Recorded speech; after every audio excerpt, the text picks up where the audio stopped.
that if you wanted to operate your ROV even a little more remotely, you just need a longer tether. But we've got some teams that are wanting to have an interest in joining groups of folks that want to join, but they're remote of the site, and it would be a little more difficult for them to participate, so they need an extra long tether.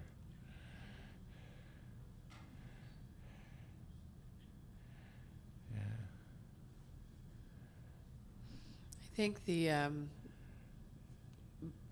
usual length of tether is probably 100 feet in order to be able to participate. We've had a couple of the teams that have had less than that, and depending on the mission, sometimes they get tangled in things. But 100 feet of tether can be good and it can be bad. So you need a really good tether person to be able to tend that and make sure you're not getting tangled on anything. Right, most definitely, most definitely.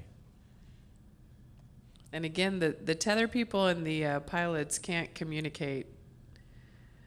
So the pilots really don't know what they're getting stuck on, and it's got to be really frustrating for the tether people if they can see in the pool and they can see what's going on, and not be able to tell them. Yeah, just back up, just back up, and you can't do that. Well, it looks like they have found the Darwin 4 ROV. You could see the back to the right of the identification plate, and you can see they're moving it really nicely over here into the charging area. So they're completing that part of the mission, getting that done now. I have to keep our eyes open. There we go. Great shot there, Darwin 4. There's that tether we were talking about that you want to sort of watch out for, not get tangled up in.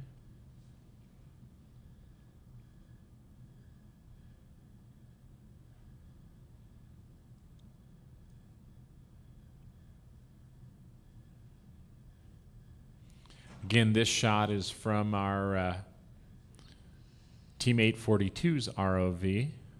Again, we'd like to thank them once again for providing this ROV with this camera on it. It's given us some great shots that we haven't been able to get in other years with static cameras.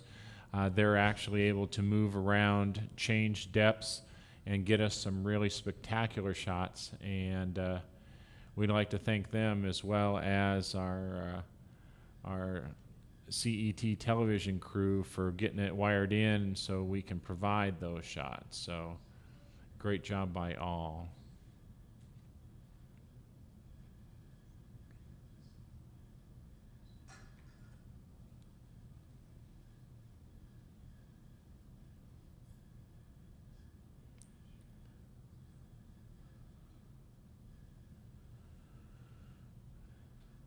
You can see the Darwin Space Station structure from that last view that we had. You could see it out there in the foreground. There we go. You can see the structure. They're trying to identify the different areas. I think they're diving down now, trying to find the data logger, which is, I believe, down just a little bit from where they're at right now. You can see, I believe that's part of the winch apparatus. They're right directly in the center there.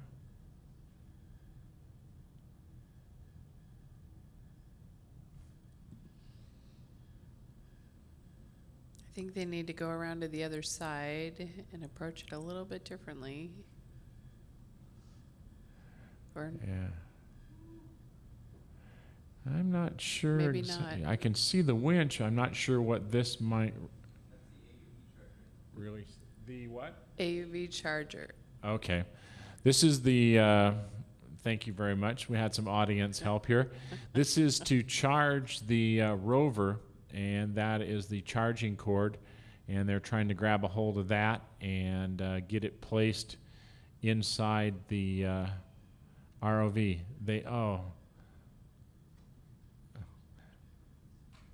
They almost had it. I'm afraid they're going to pop it out without having a hold of it.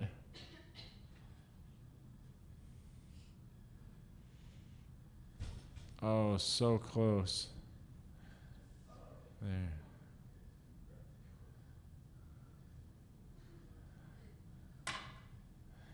Looks like they've had their pigtail caught around the charging cord there. Again, this is what the driver of the ROV is seeing. So very, very challenging.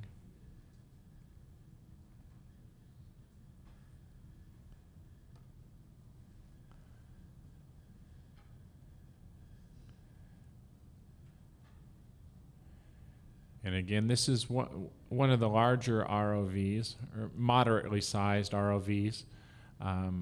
Again, sometimes those are great when you need to push something large like the remote ROV around, but when you need to get into these little tight spots, that's when you need the little rover like Babs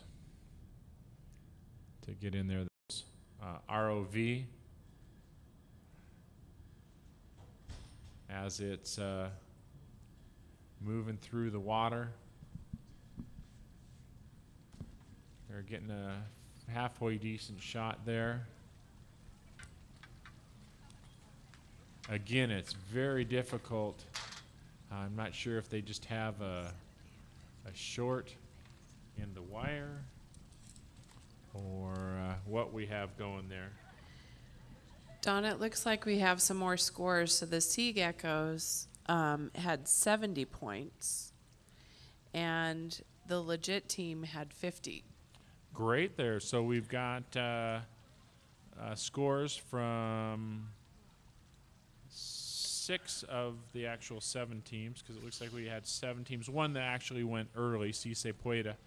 So we've got them with their points. So 2 more fairly decent points for first-year teams and second-year teams, and doing great. Again, the typewriter repairman out there setting that bar awfully high as our first competitor, but the other ones are all fairly close to each other, so that's good.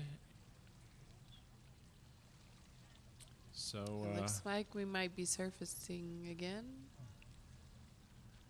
Very possibly. Very possibly. One of the things we might want to think about next year, if we want, is to make it a little more challenging for teams like the repairmen, is have them go last, so that they go at like 2 in the morning. So they're older guys. They're a little bit tired. Don't let them go first. Set the bar so high. Don't let them drink any Cokes or coffee, and then let them go about 2 or 3 a.m. and see how well they do. I think we need a special competition just for the repairman. Maybe we should think up the wildest challenges and just see if they can do it.